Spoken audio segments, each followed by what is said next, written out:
Welcome to The Explainer. Have you ever wondered what would actually happen to your bank account if the absolute worst-case scenario hit tomorrow? Well, today we're diving into a truly eye-opening story about two completely different approaches to wealth. We're going to discover the 6 specific assets that history shows will survive literally any crisis. Imagine this terrifying reality for a second. Our guy Ajay is glued to his TV. The news anchor is screaming that World War III has begun. Missiles are launching, cities are burning, and the global markets are in an absolute freefall. But for Ajay, the terror is super personal. His entire stock portfolio is bleeding red. In a matter of days, 10 years of hard-earned savings, gone. Just melting away like ice on a hot day. Panicking, he rushes to the bank, but trust in the system is totally gone. After hours in line, the bank caps his withdrawals at just 10 grand. Rent is due, his company froze salaries, and he is stranded. His fragile, paper-based wealth literally vanished overnight. Section 1. The Ultimate Financial Crash. So, driven by sheer desperation, with zero cash for rent or food, Ajay suddenly remembers a warning from his childhood friend Sahil. Sahil always told him that in a true crisis, the city would fail him. Out of options, Ajay packs up his family and flees the burning city for the rural village he had so proudly left behind. The contrast between these two is wild. Ajay chased that loud city dream, right? Obsessed with stock market returns, renting to maximize his paper wealth. He really thought he was the smart one. But Sahil, he stayed quiet in the village, reading books and focusing on building tangible, real assets. Ajay used to mock Sahil, asking if he'd ever seen a billionaire come from a village.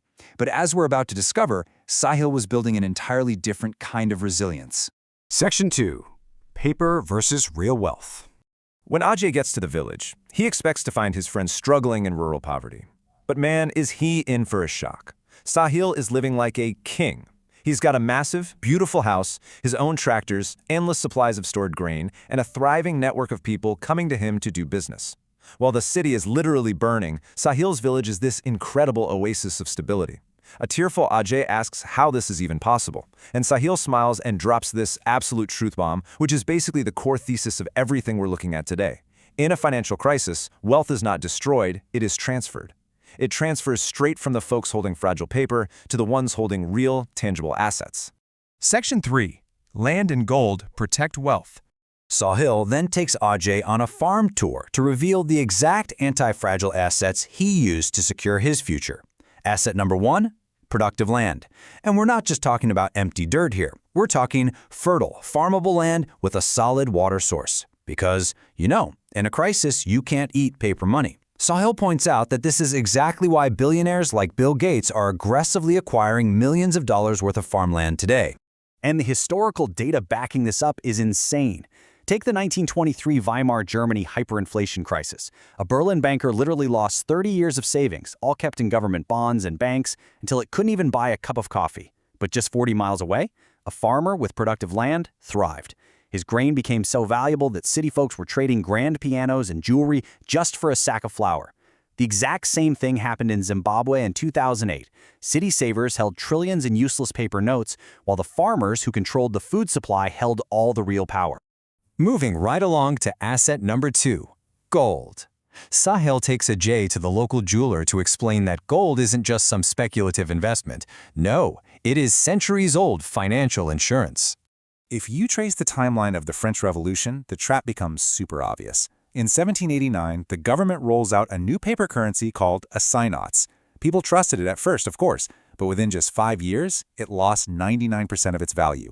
Total wipeout of the nation's paper wealth. But the people who held gold, they kept 100% of their wealth. Money constantly changes forms, right? Shells, coins, paper, digital. But gold has held its value for thousands of years.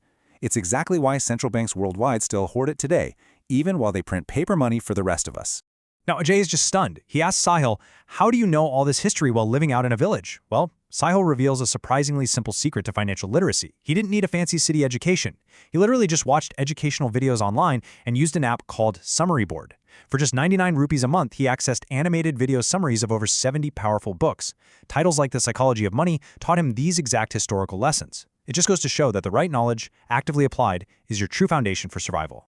Section 4. Essentials and Stable Currencies. Continuing their walk into the town market, Sahil reveals asset number 3, essential goods businesses. Now, we aren't talking luxury brands here. We are talking bare-bones fundamentals. Businesses that sell food, cooking oil, fuel, and medicine. The absolutely crucial point here is how these businesses respond to inflation. Look at the 1980s Brazil hyperinflation crisis. Prices were rising so insanely fast that supermarkets were changing their price tags multiple times a day. Bread might cost $100 in the morning, $500 by the afternoon, and $1,000 at nightfall. If you only held cash, you starved.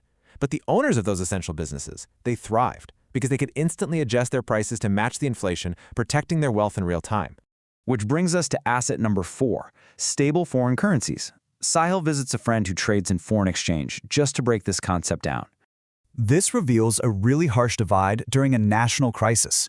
During the 1980s Latin American debt crisis across Mexico, Brazil, and Argentina, the local currencies crashed hard. The middle class, who kept all their savings in local currency, were completely ruined. But wealthy families? They survived and preserved their generational wealth because they had diversified their money into stable foreign assets like US dollars.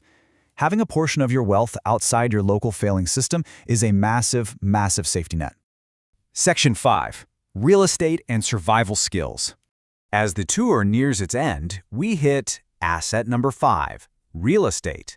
Ajay always thought renting in the city was the smart, flexible move, but Sahil shows him why owning physical structures is absolutely vital. Jumping back to that Weimar Germany example for a second, Sahil explains that when their currency collapsed, the prices of buildings in Berlin shot up into the billions of marks. The numbers on paper became completely meaningless. Bank accounts literally went to zero. But the buildings? They stood right where they were. People still needed a roof over their heads, meaning those physical structures retained immense utility and continue to command value. Real estate survives simply because the human need for shelter never disappears. Finally, Sahil reveals the 6th asset. And honestly, what's really amazing about this one is that it's the most accessible asset on the list. Anyone can start building it today. Asset number 6 is essential skills.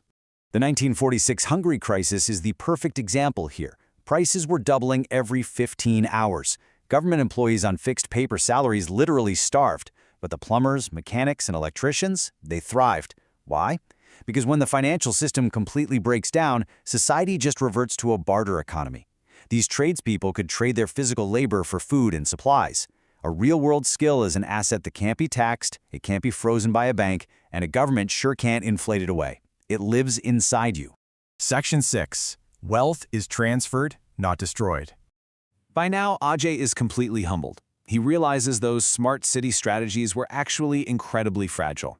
Sahil didn't completely ignore the stock market, but he made sure his foundation was built on real assets first. And here comes the emotional twist. Years ago, a stock-obsessed Ajay had begged Sahil to sell his family's village land to buy more shares. Sahil reaches into his desk and hands Ajay a stack of papers. It's the property deed.